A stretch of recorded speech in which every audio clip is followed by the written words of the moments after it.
오늘 설교 제목은 뭐죠?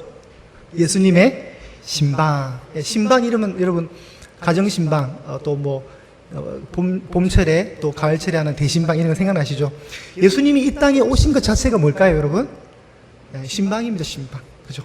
예수님이 이 땅에 죄인된 자기 백성들을 구원하기 위해서 이 땅에 오신 것 자체가 그 방문이 신방이죠.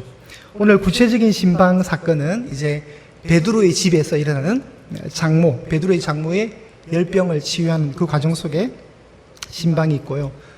이제 그 일이 끝나고 난 뒤에는 해가 저물었을 때는 이제 많은 병자가 예수님께 오는 이런 게 있었습니다.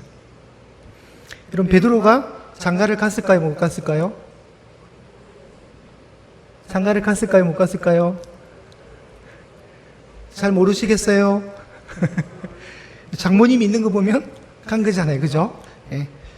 사도 바울은 이제 결혼 안 한 걸로 나오는데 이제 공식적으로 보면 시몬은 장가를 갔습니다.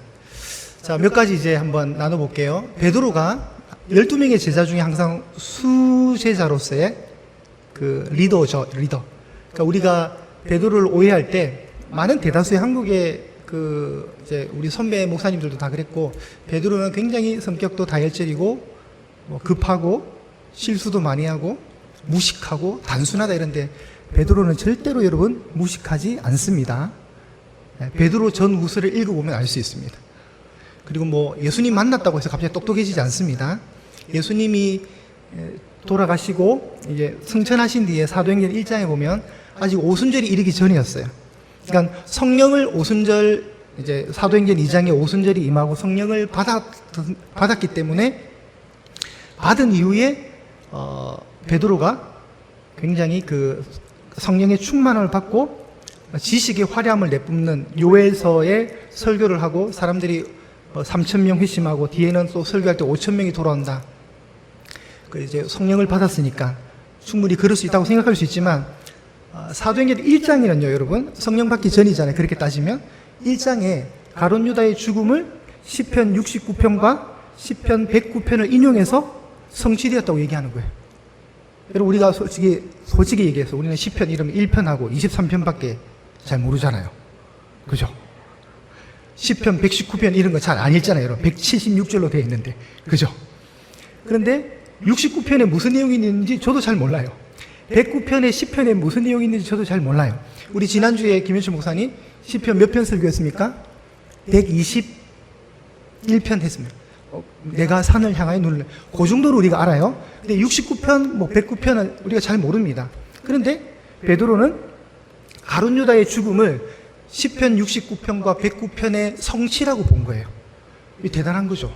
그럼 그 말 속에는 뭐가 있냐면 베드로가 시편 전문을 다 암송했다는 걸 알 수 있어요.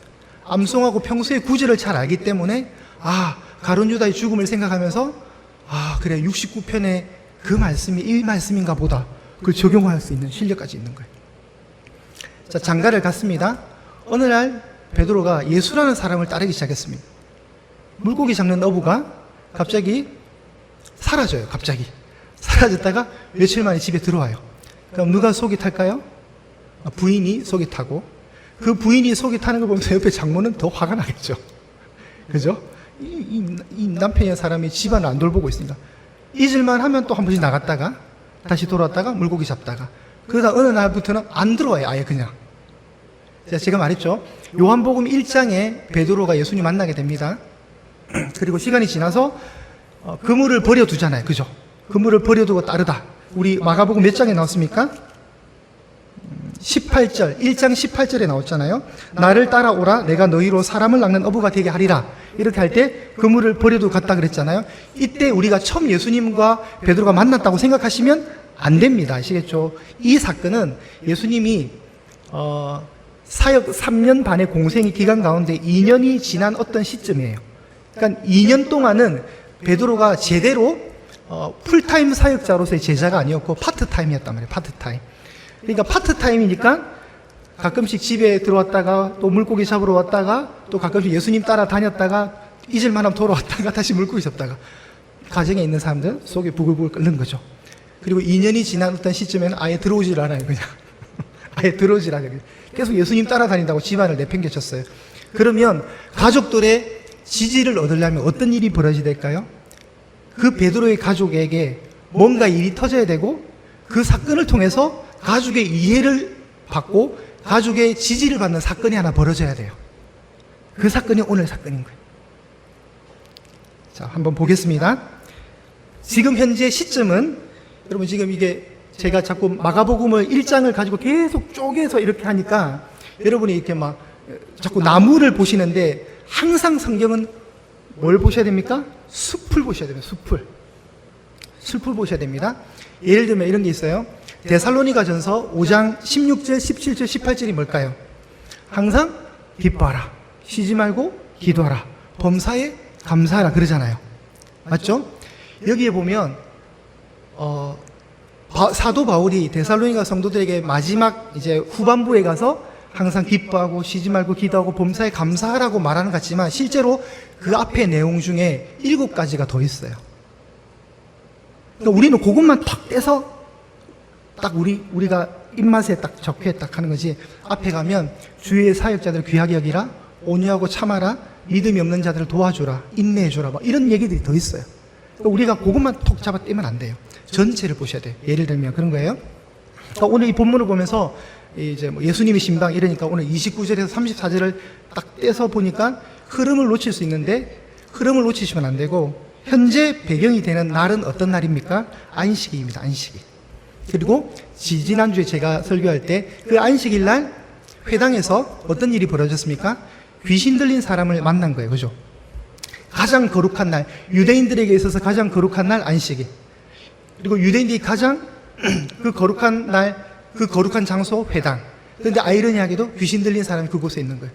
그러면 그 귀신 들린 사람은 진짜 안식이 있는 거예요? 안식이 없는 거죠. 그러니까 아이러니한 거죠.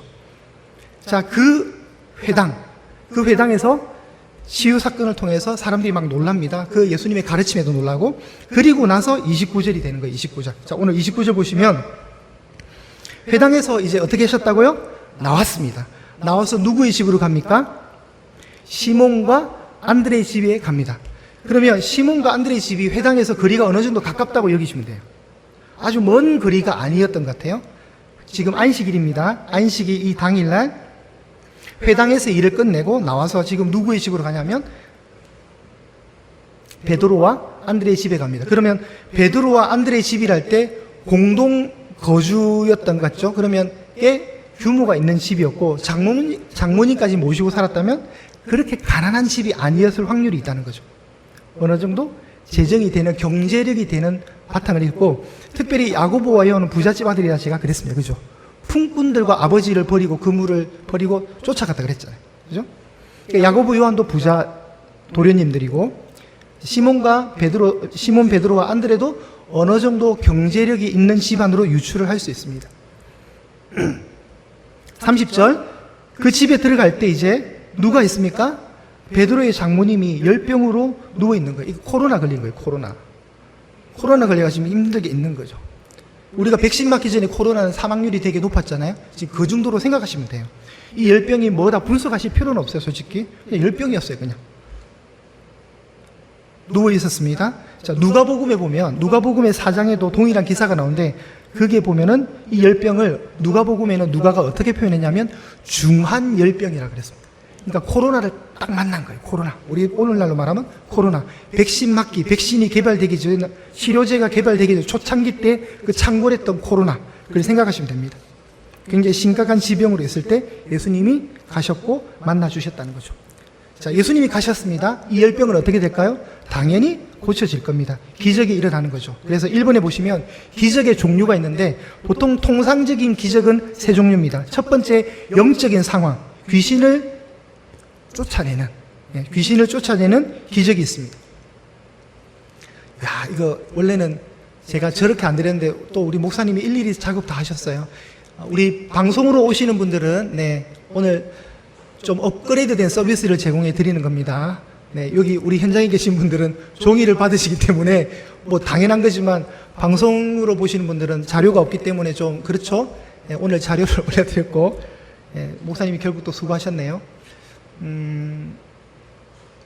하여튼 잘 따라오시기 바랍니다. 홈페이지에도 저희가 이 자료 올렸습니다. 참고하시면 됩니다. 자, 귀신을 쫓아내는 기적이 하나 있게 되고요. 두 번째는 사람들에게 있는 가장 건강의 문제, 질병의 그 치유를 경험케 하는 기적이 있습니다. 그 다음 기적은 뭐냐면 자연세계에 대한 자연세계에 대한 기적이죠. 뭐 이런 거죠. 예수님이 무리를 걸으시는 거예요. 이건 자연 법칙을 깨는 거거든요. 사람이 어떻게 무리를 걸어요? 그리고 풍랑과 바람을 잠잠하게 만드시는, 자연을 통제하시는 예수님의 기적이 있습니다. 오병이어 같은 거 있잖아요. 보리빵 5개와 마른 생선 조각을 가지고 급식기사를 막 2만 명에게 먹이는 거예요. 이건 자연의 법칙을 깨는 거거든요. 그죠? 그런 기적이 있습니다. 그런데 오늘 이제 귀신을 쫓아내는 축출의 기사 21절에서 28절의 이 말씀과 베드로의 장모를 고치는 열병 치유의 이 장면이 두 개를 한번 우리가 대조해 볼 필요가 있습니다. 첫 번째 동그라미 1번에 귀신을 축출하는 것은 어떤 측면일까요? 영적입니까? 육적입니까? 영적이죠. 영적인 측면을 다루고 있고, 열병을 치유하는 것은요, 우리의 육적인 측면이죠. 육적인 측면의 모습입니다. 잠깐 대조가 되는 거죠. 자, 귀신 축출은 방금 전에 회당에서 공개적인 상황에서 보여주었습니다. 공개된 장소에서 벌어졌죠. 베드로의 장모의 열병 치유는 집안 안에서 조용히 일어난, 아는 사람만 아는, 집안 안에서 조용히 일어난 상황이었습니다. 그리고 귀신 축출은 사람들이 굉장히 놀랬고 열광적으로 반응했고 소문을 퍼뜨렸고, 열병 치유는 상대적으로 차분한 장모의 섬김으로 끝이 납니다. 여자가 그들에게 수종드니라라고 했거든요. 31절 끝에. 자, 그래서 이렇게 대조할 수가 있습니다. 회당에 있던 귀신 들린 자가 그 안식일에 안식을 누리지 못했듯이, 지금 이 안식일 이 당일날 누구도 지금 진정한 안식을 누리지 못하고 있냐면 베드로의 장모님도 안식을 누리지 못하고 있는 거죠. 병에 고통당하고 있습니다. 자, 그래야 할 때 31절에 예수님이 어떻게 하시는가? 자, 나아가서 그녀의 손을 잡습니다. 일으켜 주십니다. 열병이 떠나고 그 장모님은 그들을 섬깁니다. 수종됩니다. 자, 이 장면을 보겠습니다. 여러분, 부정하다는 말을 들어보셨죠? 예수님은 앞으로 이제 많이 나오는데, 예를 들면 12의 혈류증으로 고생하던 여인을 여러분 아실 겁니다. 그죠? 어떤 처방을 해도 낫지 않았던 12년 동안 하혈을 하면서, 그러니까 만성자궁 출혈병으로 고생을 했던 그 여인이 있었습니다. 그 여인은 레위기 법에 의하면 유출병에 걸려있기 때문에 이 여인은 부정한 여인입니다. 그래서 이 여인이 만약에 이 마이크를 잡아버리면 이 마이크는 그때부터 부정하게 됩니다. 이 여인, 그 여인, 12의 그 여인이 만약에 제 뒤에 있는 이 의자에 앉았다면 이 의자는 그 순간부터 부정하게 됩니다. 그러면 부정하게 된 의자에 제가 앉아버리면 저도 부정하게 됩니다. 그냥 코로나 전파하고 똑같다 생각하시면 돼요. 아시겠죠? 그러니까 그리고 문둥병 환자 등 뭐 그런 거 있잖아요. 그러니까 문둥병 환자는 만지면 안 돼요, 당연히. 문둥병 환자는 사람들이 올 때 자기가 입술을 가지고 부정하다 외쳐야 되거든요. 나한테 오지 말라는 거예요. 그렇게 외쳐야 됩니다. 왜냐하면 감염을 시키기 때문에.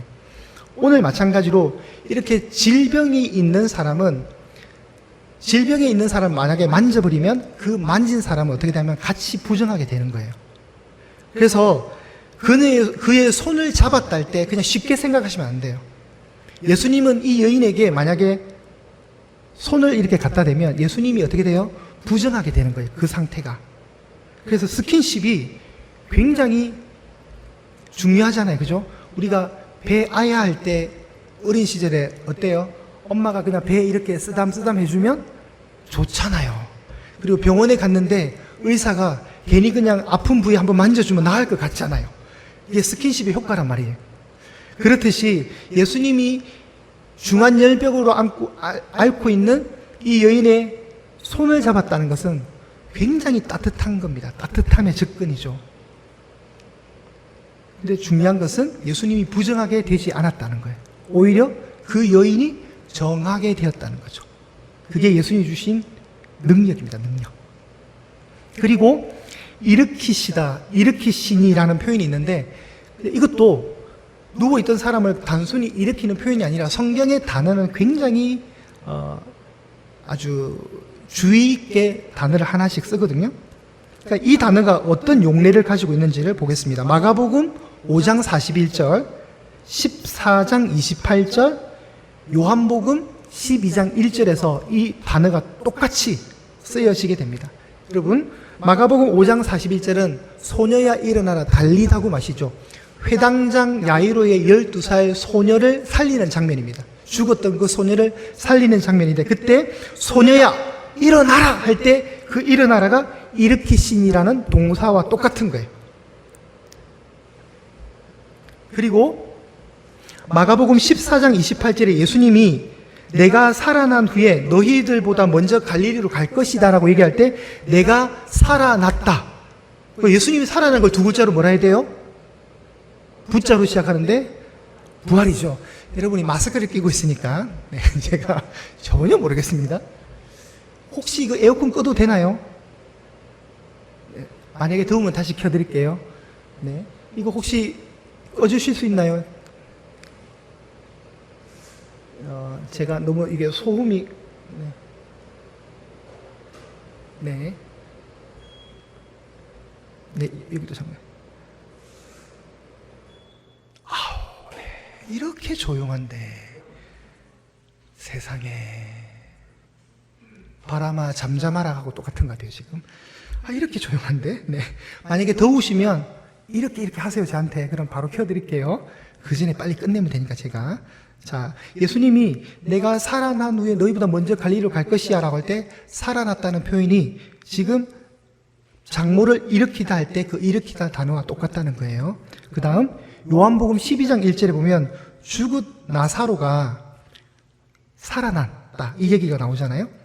6월절 엿새절에 예수께서 베다니에 이르시니 이곳은 예수께서 죽은 자 가운데서 살리신 나사로가 있는 곳이라. 이때 나사로를 살리신 할 때 이 살렸다는 동사도 똑같은 동사인 거예요. 그 손을 잡아 일으키시니 할 때 일으키. 그러니까 우리가 한글로 번역을 보니까 별로 느낌이 안 와닿지만 이 성경의 원래 헬라어 원문을 보면 되게 좋은 거예요. 그래서 저는 그래서 가끔씩 그리스 사람들은 참 좋겠다는 생각이 들어요. 그리스 사람들은 자기네 말로 성경이 기록이 돼 있잖아요. 우리는 번역서를 보게 되지만 이 사람들은 참 좋겠다는 생각 참 많이 해요. 자, 그래서 그 밑에 결론을 가보면 죽었던 자가 살아났음을 표현할 때 쓰는 단어가 일으키신이라는 뜻이에요. 부활. 그러니까 장모가 그 자리에서 일어났다 할 때는 그냥 단순히 병이 나서 일어나는 정도가 아니라 부활의 이미지를 담고 있는 거예요. 자, 저도 여러분도 부활할 것입니다. 네. 이때 아멘 크게 하셔야 돼요, 여러분. 별로 부활에 관심이 없으시면 안 돼요. 자, 그렇게 되는 거예요. 부활을 알려주는 단어의 의미라는 거 아시고요. 자, 뒤로 넘기셔서. 자, 예수님이 이제 만지셨으니까 당연히 열병이 떠나갔겠죠. 열병이 떠나가고 그 장모님은 그들을 수종됩니다. 요때 떠났다. 이것도 이제 그리스 말, 헬라 말의 동사를 보면 부정과거형이라 그러거든요. 문법에 의하면 별로 중요한 건 아닙니다. 제가 하고 싶은 말은 그거예요. 한 번 행해진 거를 뜻할 때 쓰는 단어예요. 떠났다.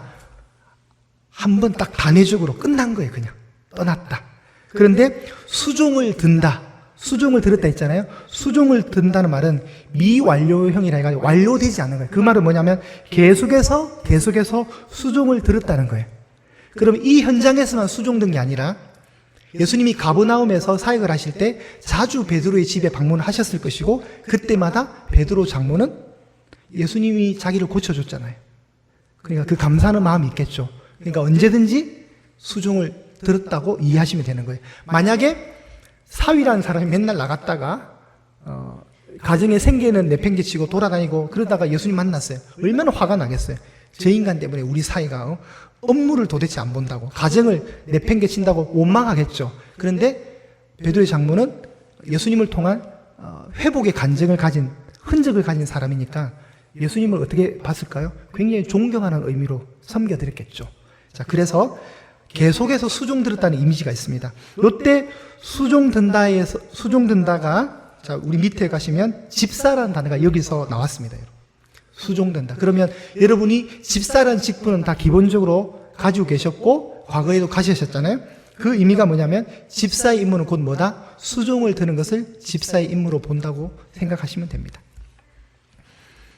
그리고 열병이 떠났다 이 말을 어떤 신학자가 너무 시시하게 표현을 했다 해서 어떻게 했다고요? 한번 읽어보실까요? 열병이 그녀를 포기했다.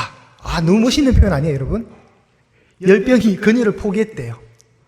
왜 이 말이 있냐면 누가복음 4장 39절에 보시면 여러분 한번 읽어보겠습니다. 시작.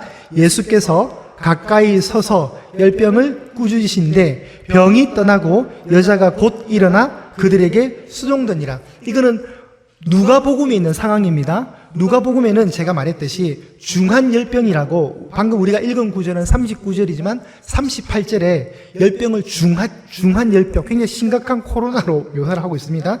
그런데 예수님이 마가복음에는 없는 표현을 쓰셨죠. 밑줄 제가 껐죠. 진하게. 저기 노란 색깔로 표시되어 있죠. 어떻게 하셨다고 열병을? 네. 여러분, 코로나가 꾸짖는 상대예요. 그렇지 않아요, 여러분? 여러분이 코로나 걸렸어요? 그럼 여러분 코로나한테 꾸짖으면서 명령할 거예요? 그렇지 않잖아요? 그러면 우리가 생각할 수 있는 게 열병을 꾸짖었다 할 때 베드로의 장모의 이 열병의 원인의 제공자가 누구라는 걸 알 수 있어요? 영적인 어둠의 세력이라는 걸 알 수 있는 거죠. 알겠죠? 그렇게 됩니다. 그럴 때 그 병이 떠났다는 거예요. 그러니까 이 표현이 맞는 거죠. 열병이 그녀를 포기했다. 그런 뉘앙스가 딱 맞아 떨어지는 거죠, 그러면. 우리가 병을 꾸짖음의 대상으로 생각하지 않잖아요, 그죠? 저도 코로나 걸렸지만, 코로나에 떠나라, 뭐 이런 말 안 했다고, 제가. 그건 제가 잘못해서 걸린 건데. 그냥 약 먹고 낫는 거죠. 기도는 했죠. 하나님 빨리 나와서 교회 좀 가게 해주세요. 라고. 그렇지만 병을 꾸짖는 상대로. 자, 이것과 유사한 게 뭐죠? 바람을 꾸짖었다 그랬잖아요, 예수님이. 바람은 꾸짖는 상대가 아니에요. 그런데 그 바람의 원인자를 적대 세력인 영적인 세력으로 예수님 보고 계셨다는 거죠. 그래야 할 때 이 표현을 쓰는 겁니다. 자, 3번에 가시면, 자, 오늘 성경 구절에 보면은 32절부터 34절에 보시면 제가 밑줄을 쭉쭉 그었어요. 거기에 보면 밑줄 건 단어들이 모든 병자와 귀신 들린 자, 온 동네, 34절에 각종 병이든 많은 사람, 그리고 많은 귀신이라는 단어가 있습니다. 자, 이 단어들을 쫙 볼 때 예수님께서 행하신 기적들이 얼마나 많고 다양하였으며 폭넓게 행해졌는가를 부각해 줍니다. 그렇겠죠. 단어 자체가 굉장히 단순하지 않아요. 모든 병자, 온 동네, 각종 병, 많은 귀신. 이 자체가 지금 예수님의 사역이 아주 어떤 조그만 협소한 사역이 아님을 알 수 있는 거죠. 굉장히 스펙타클하고 폭이 넓다는 걸 알 수가 있습니다. 자, 이제 32절에 어떻게 시작합니까? 저물어 해질 때에 라는 말입니다. 이게 왜 또 중요하냐면 저물어 해가 지니까 갑자기 사람들이 막 예수님께 병자를 데리고 오는 거예요. 왜 그랬을까요? 안식일에는 병을 고치면 안 되거든요. 그런데 여러분이 알다시피 안식일이 언제 종료됩니까? 유대인들의 하루의 시작은 저녁입니다. 왜 그러냐면 창세기에 그렇게 돼 있잖아요. 저녁이 되고 아침이 되니 이는 첫째 날이라 이러잖아요. 우리는 해가 뜨면 아침이 시작되고 하루가 시작되었다 생각하지만 유대인들은 어떻게 해요? 저녁 6시 이후부터가 하루의 시작인 거예요. 그러니까 저물 때 왜 병자들이 예수님께 오냐면 안식일이 종료가 되었기 때문에, 안식일이 끝난 거예요. 이제 자유롭게 치료를 받을 수 있기 때문에 그런 겁니다. 자, 보겠습니다. 저물어 해질 때에 안식일이 끝났음을 알려주는 표현이다. 유대 종교 지도자들은 안식일에 병을 고치는 일이 허락되지 않았다고 가르쳤기 때문에 일반 백성들은 안식일이 끝나는 때인 해가 지는 시간에 맞춰 병자들과 귀신 들린 자들을 예수님께로 데리고 왔다. 자, 32절에 또 예수님께 데려왔다 할 때 이것도 또 데려오다 이 단어도 우리나라 말로 번역했을 때는 그냥 데려온 것처럼 보이지만 동사의 의미 속에 미완료형이에요. 이것도 아까 수종 들었단 말이 미완료형이었잖아요. 미완료형이었잖아요. 이 말은 뭘까요? 계속해서 데리고 오고 또 데리고 또 데리고 계속해서 데리고 왔다는 표현인 거예요. 병자들을. 그냥 한 번 데리고 왔다는 게 아니라 계속, 그러니까 막 엄청 몰려온 거죠, 사람들이. 예수님의 소문을 듣고 사건이 계속되고 있음을 알려주는 동사의 표현입니다. 자, 그리고 예수님이 이제 각종 병든 자들을 고쳐주시고 많은 귀신을 축출하신 뒤에 귀신들에게 뭐라고 말합니까? 나에 대해서 말하지 마! 금지를 시킵니다. 금지. 그 말하는 것을 허락하지 아니하였다고 나옵니다. 자, 마가복음에서 나오는 첫 번째 뭘까요? 첫 번째, 그 밑에 답이 나와 있습니다. 첫 번째 뭘까요, 여러분? 맞추시면 내일 국밥 한 그릇 제가 사드릴게요. 첫 번째, 네, 아직까지 아무도 드실 만한 분이 발생이 안 되고 있습니다. 자, 첫 번째, 메시아 비밀입니다. 메시아 비밀. 예수님은 메시아 상황을 은닉하시거든요. 메시아 상황을 은닉하세요. 그러니까 보통 그렇잖아요. 어떤 일이 탁 터지고 결과가 좋으면 막 자기를 막 드러내잖아요. 근데 예수님은 하지 마. 드러내면 안 돼. 아직은 때가 아니야. 쉿, 조용히 시키는 거예요. 자, 어떤 부류에게 했냐면 첫 번째는 귀신들에게 실제로 이렇게 했고요. 두 번째는 병이 나은 자들, 고침받은 자들에게 이렇게 말씀하셨고, 그리고 제자들에게 말씀하셨습니다. 자신이 누구인지 말하지 말라고 침묵 명령을 내리셨어요. 자, 그러면 한번 찾아볼게요, 일단. 자, 귀신들에게 말하지 못하게 한 거, 우리 성경책 한번 보겠습니다. 1장 34절에 한번 가보시면 어떻게 표현이 되는가 보겠습니다. 오늘 우리 읽었잖아요. 그죠? 방금 좀 전에 말하지 말라고 하는 거죠. 34절에 귀신이 자기를 알므로 그 말하는 것을 허락하지 아니하시니라 했고, 자, 한 번 더 가겠습니다. 3장 11절과 12절 한번 보세요. 전부 마가복음 본문이니까요. 한번 천천히 가보십시오. 우리 방송으로 따라오시는 분들도 제가 너무 빨리 한다고 그러시던데 천천히 해볼게요. 자, 3장 11절 12절 찾으셨죠? 자, 읽어보실까요? 시작. 더러운 귀신들도 어느 때든지 예수를 보면 그 앞에 엎드려 부르짖어 이르되 당신은 하나님의 아들이니이다 하니 예수께서 자기를 나타내지 말라고 많이 경고하시니라. 네, 이해되시죠? 예수님은 귀신들에게 예수님 침묵 명령을 내리셨습니다. 두 번째 부류가 누구라면 병 나은 사람들인데, 자, 1장 44절 한번 다시 1장으로 가셔서 1장 44절. 한 나병 환자를 고치시고 나서 결과에 그렇게 나옵니다. 44절 제가 읽을게요. 1장 44절. 이르시되 삼가 아무에게도 아무 말도 하지 말고라고 돼 있죠. 말하지만 네가 나은 거 말하면 안 돼. 다만 제사장에게 가서 보여만 주라. 이렇게 얘기하십니다. 5장 43절 한번 가보실까요? 5장 43절. 마가복음 5장 43절. 이건 아까처럼 달리다굼 사건 때 회당장 야이로의 12살 된 딸을 살리고 난 뒤에 이렇게 말합니다. 43절.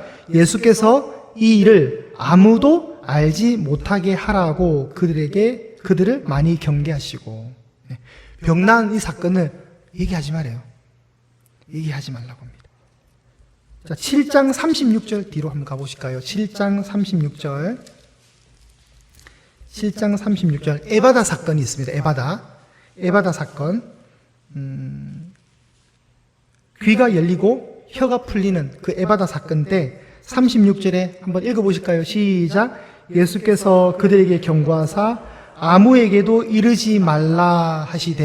네, 여기까지. 그죠? 에바다 사건의 이 상황도 말하지 말래요. 그리고 이제 제자들에게 말을 합니다. 8장 30절 가보실게요. 8장 30절.